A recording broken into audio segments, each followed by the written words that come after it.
Yeah, so I've been studying the Samaritans, and they actually show the beauty of how powerful the gospel is. So if you think about it, Jews are those who descend from the tribe of Judah, and Samaritans are basically mixed between the other tribes of Israel as well as mixed with Gentile blood by the time of Christ. So these were basically mixed individuals in the Israelite community, and they are very well hated by the Jews. And it's for a lot of reasons, not just ethnic stuff, but there's history of sort of abandoning their identity and sort of adopting paganism and all this kind of stuff. They was giving trouble to Nehemiah, the righteous man back in the day, and all this kind of stuff. They had their own temple on a mountain and all this kind of stuff. So there was a lot of tension, Jews and Samaritans, and yet we have this great ethnic unity between people that otherwise would have hated each other because of Christ Jesus.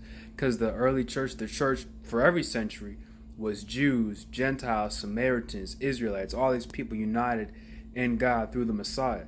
So just think about how powerful that is, that the Samaritans are not having this unity between these Jews and these Israelite apostles from all these different tribes, are having this hatred. Jesus totally flipped that on his head.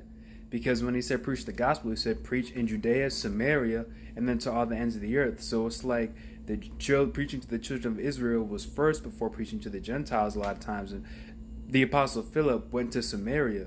And then there's a bunch of other stuff as well. Like with the Arameans. So Genesis 10 is the table of nations, and both Aram and Arpachshad, if I'm saying that right, descend from Shem.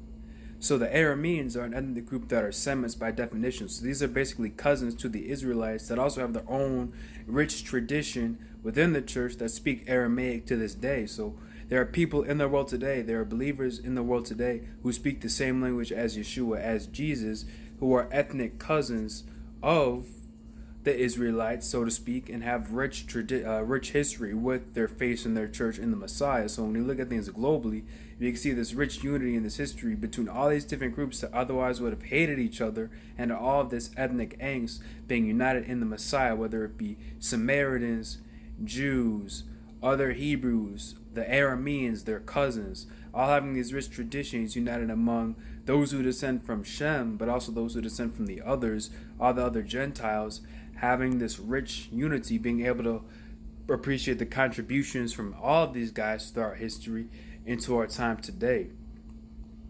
It's just beautiful. Same thing with like Simon the Zealot and Matthew the tax collector. These dudes would have never been friends outside of Christ, because the tax collectors were sort of seen like traitors to their people collecting taxes, and Simon the Zealot was like the totally opposite end of that, who was willing to actually fight for the freedom of their people. So it's two opposites that were actually both disciples of Christ. You see this all over, this kind of degree of love and respect for one another, you feel me, that you never would have had outside of Christ. We see, so basically the gospel is a remedy, we can see from the earlier stages, of how it remedies ethnic tension, not only within one group of people, but among all different groups of people. So just food for thought.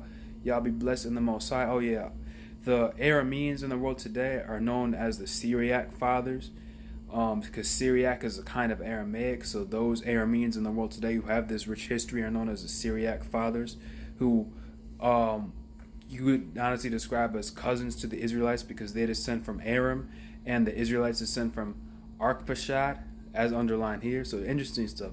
Y'all be blessed in the Most High. Peace.